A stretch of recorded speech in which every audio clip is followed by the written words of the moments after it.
Un homme musulman se voit refuser le service, puis revient en étant propriétaire de toute la chaîne. Il était tard dans l'après-midi quand Karim entra dans le café.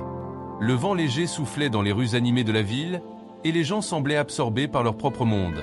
Les passants se hâtaient, les vitrines des magasins brillaient sous les derniers rayons du soleil, et le bruit des voitures en mouvement se mêlait au murmure des conversations. Mais pour Karim, ce jour-là, rien ne semblait ordinaire. Il avait besoin d'une pause, d'un peu de réconfort après une journée de travail épuisante. Le café en question était l'un de ces endroits populaires où les gens se rendaient pour une pause bien méritée. Avec ses meubles modernes et son ambiance décontractée, c'était l'endroit idéal pour se détendre, boire un café et regarder la vie passer.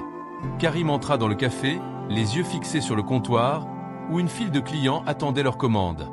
Il s'approcha du guichet, son sac en bandoulière, son regard calme mais déterminé. Il était vêtu d'une chemise simple, un jean, et bien sûr, il portait son hijab et sa barbe, symbole visible de sa foi. Mais rien ne préparait Karim à ce qui allait suivre.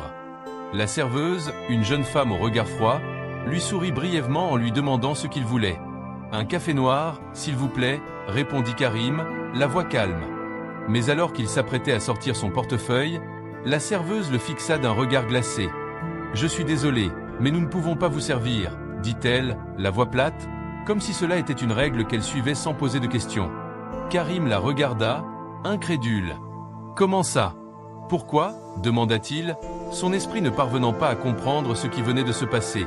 Il avait fréquenté ce café des dizaines de fois, n'ayant jamais eu de problème auparavant. La serveuse répondit d'un ton sec, « C'est la politique du café. Nous ne servons pas les personnes dans vos vêtements. » Elle laissa sa phrase en suspens, un sous-entendu qui accrochait plus que ses mots. Karim sentit un froid intense l'envahir, comme si l'air autour de lui s'était soudainement alourdi. Il resta là, sous le choc, ne sachant pas comment réagir. Autour de lui, les autres clients ne semblaient pas prêter attention, plongés dans leurs conversations et leurs écrans.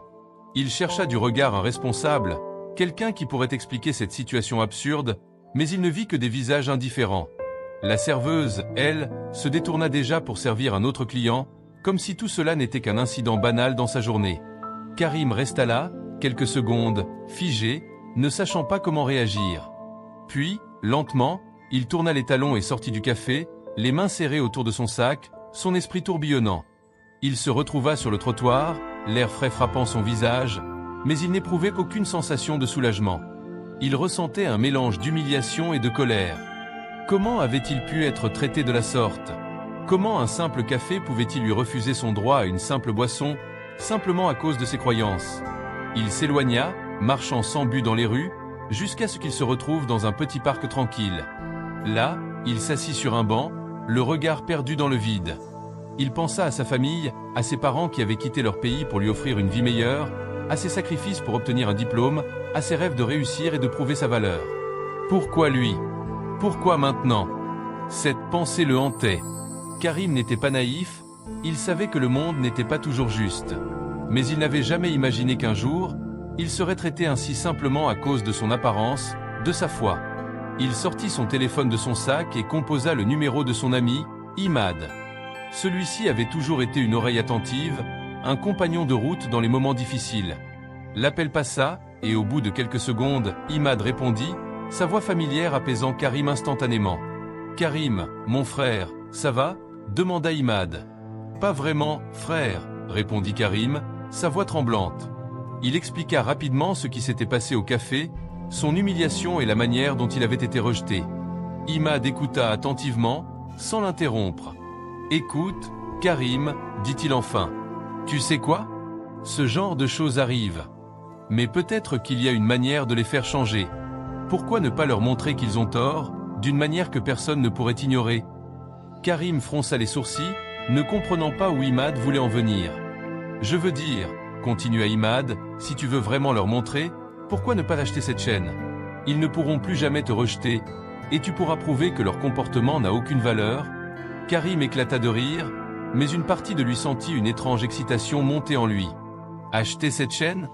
Cela semblait complètement fou, mais une idée commençait à germer dans son esprit. Peut-être que c'était exactement ce dont il avait besoin. Une chance de montrer au monde que l'injustice n'était pas une fatalité, mais une occasion de prouver sa valeur. Le soir venu, Karim s'assit seul dans son petit appartement. Il ne pouvait pas s'empêcher de repenser à la conversation avec Imad. L'idée d'acheter le café avait d'abord semblé absurde, mais à présent, elle ne semblait plus si irréalisable. Il avait toujours rêvé de réussir dans les affaires, de bâtir quelque chose de grand, de significatif. Ce rejet, cette humiliation, pourrait bien être la motivation qu'il lui fallait pour changer sa vie. Il alluma son ordinateur et commença à rechercher des informations sur l'acquisition d'entreprises. Son esprit s'échauffa à mesure qu'il explorait des vidéos sur les stratégies d'investissement, des articles sur les fusions et acquisitions, et des témoignages de personnes ayant changé le destin de grandes entreprises. Karim se rendit vite compte qu'il ne connaissait pas grand-chose à l'économie ou aux investissements, mais il était déterminé à apprendre. Si je veux leur prouver qu'ils ont tort, je vais devoir être plus que juste un simple spectateur, pensa-t-il. Il passa les heures suivantes à se former, à chercher des contacts dans le monde des affaires, à planifier son avenir. Ce qui avait commencé comme un acte de vengeance se transformait lentement en un projet ambitieux, un projet qui pourrait bien changer sa vie à jamais. Karim se réveilla le lendemain avec une sensation étrange de détermination. Il n'avait pas oublié la scène du café, mais au lieu de la laisser le consumeur, il en avait fait une source de motivation. Il se leva tôt ce matin-là, plus tôt que d'habitude. Le soleil venait tout juste de se lever, et les premières lueurs du jour filtraient à travers les rideaux. Il prit une profonde inspiration, se leva, et commença à préparer son petit déjeuner. Tout semblait plus clair dans son esprit aujourd'hui. Il savait que ce ne serait pas facile. Acheter une entreprise, surtout une chaîne comme celle-là, semblait un défi colossal. Mais il avait quelque chose que beaucoup d'autres n'avaient pas, une volonté de faire. Karim n'avait jamais été du genre à baisser les bras. Son rêve d'acquérir cette chaîne de café commençait à devenir une réalité, et il était déterminé à faire tout ce qu'il fallait pour y parvenir. La première étape de son plan était de s'informer sur la chaîne de café. Karim savait qu'il devait comprendre comment l'entreprise fonctionnait, comment elle générait de l'argent, quels étaient ses points forts et ses faiblesses. Il se mit à faire des recherches sur Internet, cherchant des informations financières, des articles d'actualité, des rapports sur la situation de l'entreprise. Il passa des heures à lire et à analyser chaque détail.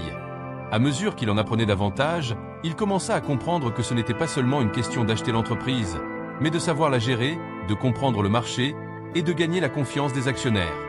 Une semaine passa, et Karim se rendit à une conférence sur l'investissement en entreprise. C'était un événement où les investisseurs venaient se rencontrer, échanger des idées et chercher des opportunités. C'était exactement ce qu'il lui fallait. Il arriva à l'hôtel où l'événement se tenait, nerveux mais excité. Il n'avait jamais participé à ce genre de conférence auparavant, mais il savait qu'il devait s'impliquer s'il voulait que son projet devienne réalité. Karim se mêla aux autres participants, écoutant attentivement les discussions sur les investissements et les acquisitions. Il prit des notes sur les stratégies utilisées par d'autres investisseurs, cherchant à comprendre comment il pourrait appliquer ces méthodes à son propre projet. Il rencontra plusieurs experts en finance, mais ce qui le frappa le plus, c'était la simplicité des conseils qu'il donnait. Beaucoup de ces investisseurs avaient commencé modestement, tout comme lui. Ils avaient appris sur le tas, accumulé des connaissances et pris des risques calculés. À la fin de la journée, Karim se sentait plus confiant. Il avait appris une quantité incroyable de choses, et il avait établi quelques contacts précieux qui pourraient l'aider dans sa quête. Mais il savait que le véritable travail commençait maintenant. Il devait trouver un moyen d'acquérir une part importante de l'entreprise, et pour cela, il devait avoir un plan solide. Les jours suivants furent consacrés à l'élaboration de son plan d'acquisition. Karim se concentra sur l'aspect financier. Comment allait-il financer l'achat d'une telle entreprise ? Il commença à contacter des banques, des investisseurs privés, et même des plateformes de financement participatif. Il avait déjà une idée des montants nécessaires, mais il savait que chaque décision comptait. Il ne pouvait pas se permettre de faire d'erreur. Un après-midi, alors qu'il était plongé dans ses recherches, il reçut un appel de son ami Imad. « Alors, comment ça va ? T'es prêt à acheter ce café ? » demanda Imad, avec une touche d'humour dans sa voix. « Je suis presque prêt. J'ai trouvé quelques investisseurs intéressés, mais j'ai encore besoin de plus de capital. Et je veux m'assurer que l'acquisition soit bien structurée. Ce n'est pas juste acheter des actions, il faut que je comprenne tout le système de l'entreprise. » Imad éclata de rire. « C'est clair, mon frère. Mais tu es sur la bonne voie. Tu vas réussir. Je le sens. » Karim sourit, rassuré par les paroles de son ami. « Merci, Imad. J'ai un plan, et je vais tout donner pour qu'il fonctionne. » Les semaines passèrent, et Karim travailla sans relâche. Il passa ses journées à rencontrer des investisseurs potentiels, à négocier des contrats, et à affiner son projet. Il avait appris énormément pendant ce processus, non seulement sur l'investissement, mais aussi sur lui-même. Il découvrit des facettes de sa personnalité qu'il ne connaissait pas, sa capacité à convaincre, à persuader les autres de croire en lui, et à prendre des décisions sous pression. Un jour, après des mois de travail acharné, Karim reçut la confirmation qu'il avait acquis une part majoritaire de l'entreprise. Cela ne s'était pas fait sans difficulté, mais il avait réussi. Il se sentait euphorique, mais en même temps, il savait que ce n'était que le début. Maintenant, il devait prendre les rênes de l'entreprise et démontrer qu'il avait non seulement la capacité de diriger, mais aussi une vision pour l'avenir.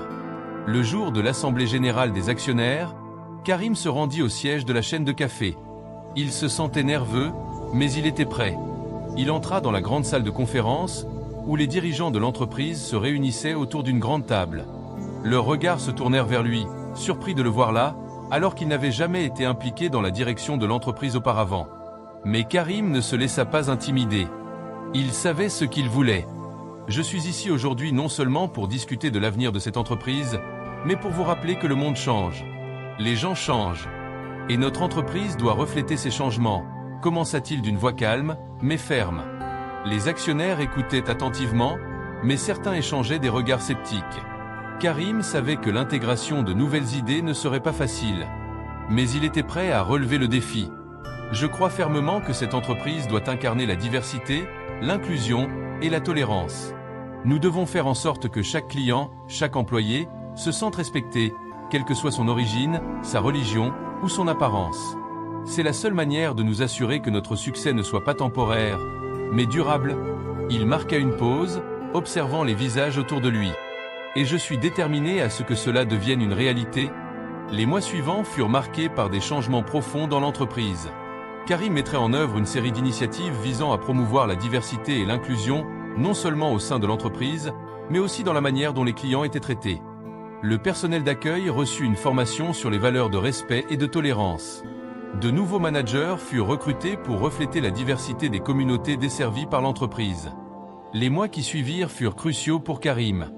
Il avait réussi à racheter l'entreprise, mais il savait que le véritable travail venait à peine de commencer. Si sa vision de diversité et d'inclusion allait prendre forme, il fallait qu'il fasse face à des défis imprévus à chaque tournant. Non seulement il devait redresser l'entreprise financièrement, mais il devait également prouver à tous que son leadership pouvait aller au-delà de la simple acquisition. Il était là pour changer les choses en profondeur. L'un des premiers défis auxquels il fit face fut la résistance des anciens dirigeants. Beaucoup d'entre eux n'étaient pas convaincus par ses idées et se montraient méfiants à l'égard de ces changements. L'idée de remettre en question des pratiques bien établies dérangeait certains. Les réunions avec les anciens cadres devenaient de plus en plus tendues, surtout lorsqu'il aborderait la question de la culture de l'entreprise. Un matin, lors d'une réunion décisive avec les hauts dirigeants, Karim s'assit en tête de la grande table en bois. Les visages autour de lui étaient fermés, mais il pouvait ressentir leur scepticisme palpable. C'était le moment de défendre ses idées.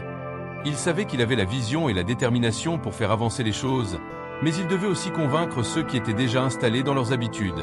« Je comprends vos inquiétudes », commença Karim, sa voix ferme mais pleine de calme. « Je sais que mes changements peuvent vous sembler radicaux, mais nous devons regarder l'avenir. Nous ne pouvons plus nous contenter de rester dans le passé.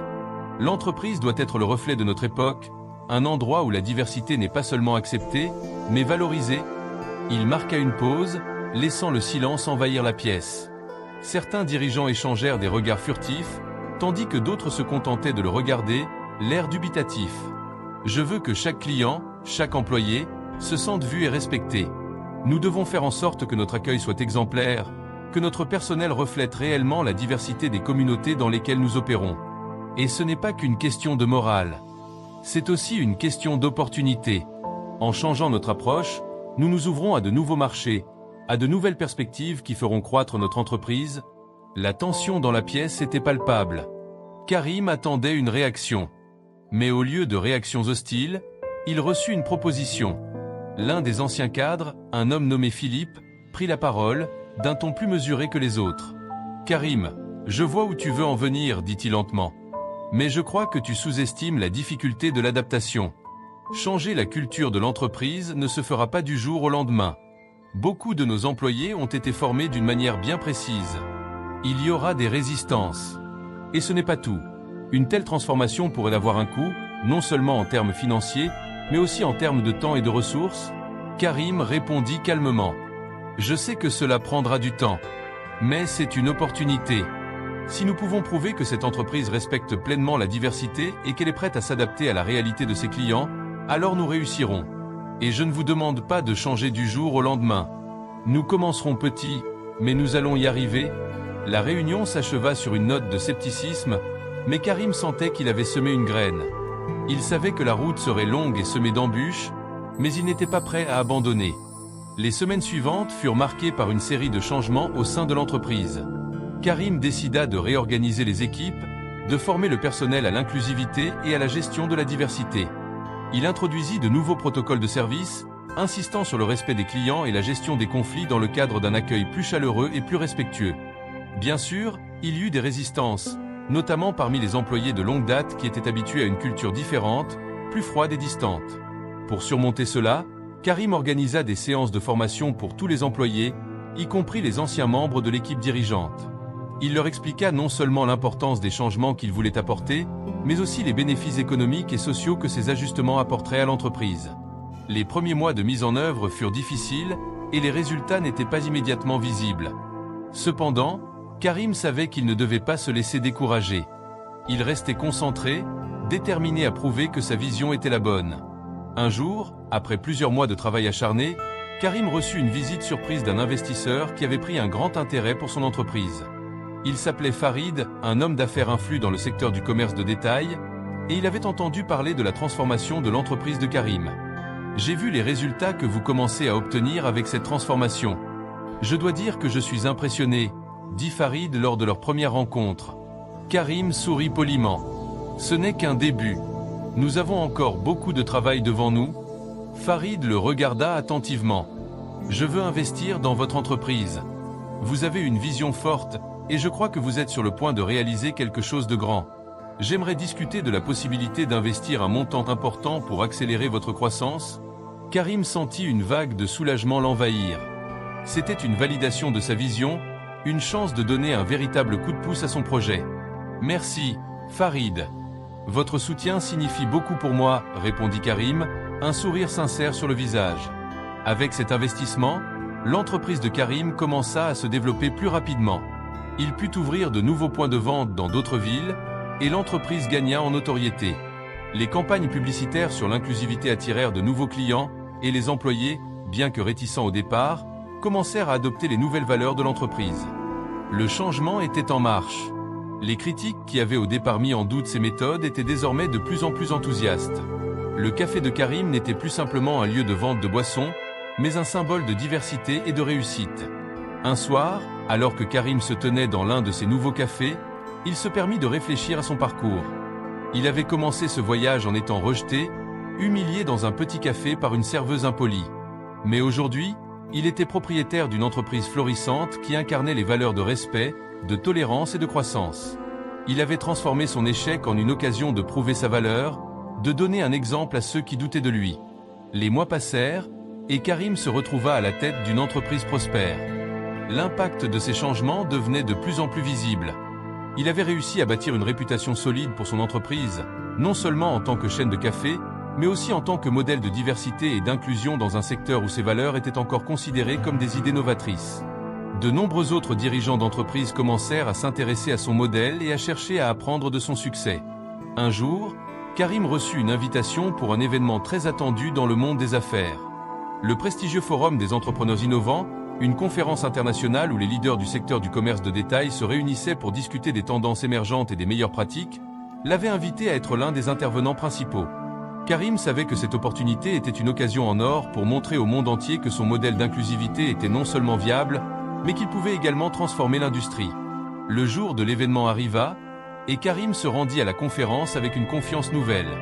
Il s'était préparé pendant des semaines, affinant son discours et ses idées, voulant prouver que l'authenticité, la diversité et le respect pouvaient aller de pair avec la rentabilité. Ce n'était plus juste une question de faire prospérer son propre café, c'était une mission plus grande. Karim voulait changer la perception de ce que signifiait diriger une entreprise dans le monde moderne.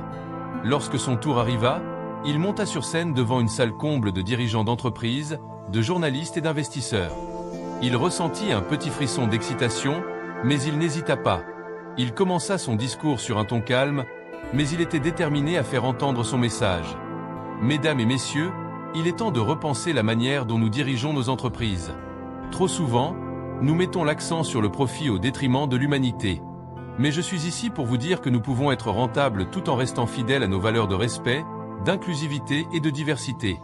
Nous pouvons réussir tout en apportant un changement réel dans la manière dont nous traitons nos employés et nos clients. Il marqua une pause, permettant à ses paroles de s'imprégner dans l'esprit de l'audience. Lorsque j'ai racheté mon entreprise, elle était en difficulté, et la première chose que j'ai faite, c'est de réinventer sa culture. Ce n'était pas une transformation facile. Beaucoup m'ont dit que je prenais trop de risques. Mais aujourd'hui, je peux vous assurer que la diversité est un atout, et l'inclusion, loin d'être un fardeau, est un moteur de croissance. Karim observa les visages dans l'audience. Il y avait des sourires approbateurs, mais aussi quelques regards sceptiques. Cependant, il n'était plus intimidant. Il avait déjà prouvé, par son propre parcours, que ce qu'il disait n'était pas une simple théorie, c'était une réalité tangible. À la fin de son discours, Karim reçut une ovation. C'était un moment décisif, non seulement pour lui personnellement, mais aussi pour l'avenir de son entreprise. Il avait montré au monde que l'on pouvait réussir sans sacrifier ses principes, et qu'il n'y avait pas de contradiction entre l'éthique et la rentabilité. Quelques semaines plus tard, un article intitulé « Karim et la révolution de l'inclusion dans le commerce » fit la une des journaux économiques. Le titre à lui seul en disait long sur l'impact que ces idées avaient commencé à avoir. Le monde des affaires commençait enfin à accepter que l'éthique n'était pas simplement une question de moralité, mais une opportunité pour des entreprises innovantes d'avoir un impact durable.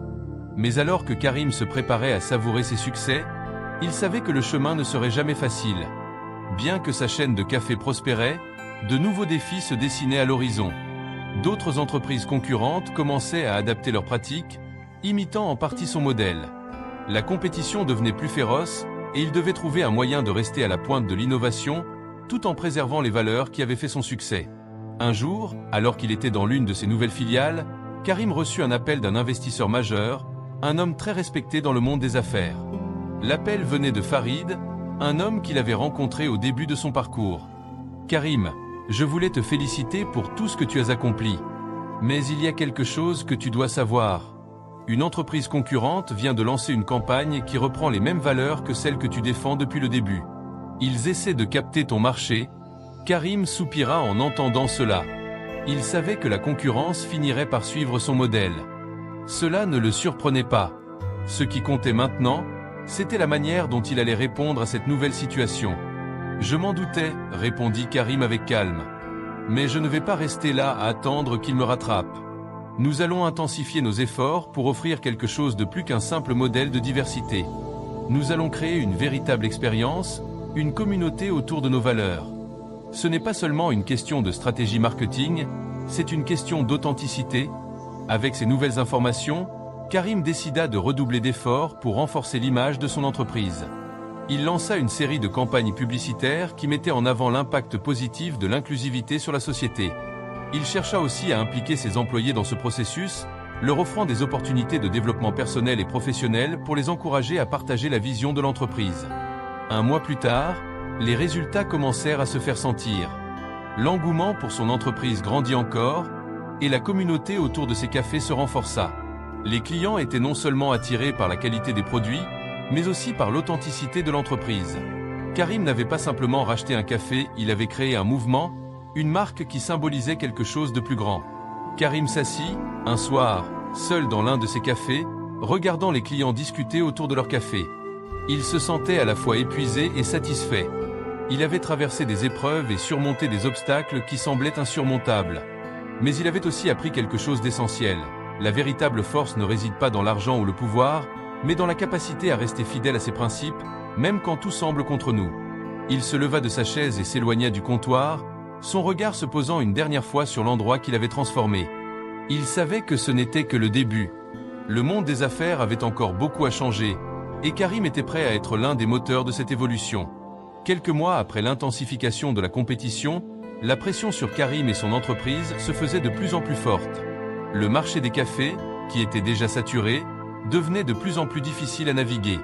Les entreprises concurrentes se multipliaient, et certaines d'entre elles avaient commencé à adopter des stratégies similaires à celles de Karim, en mettant l'accent sur la diversité et l'inclusivité.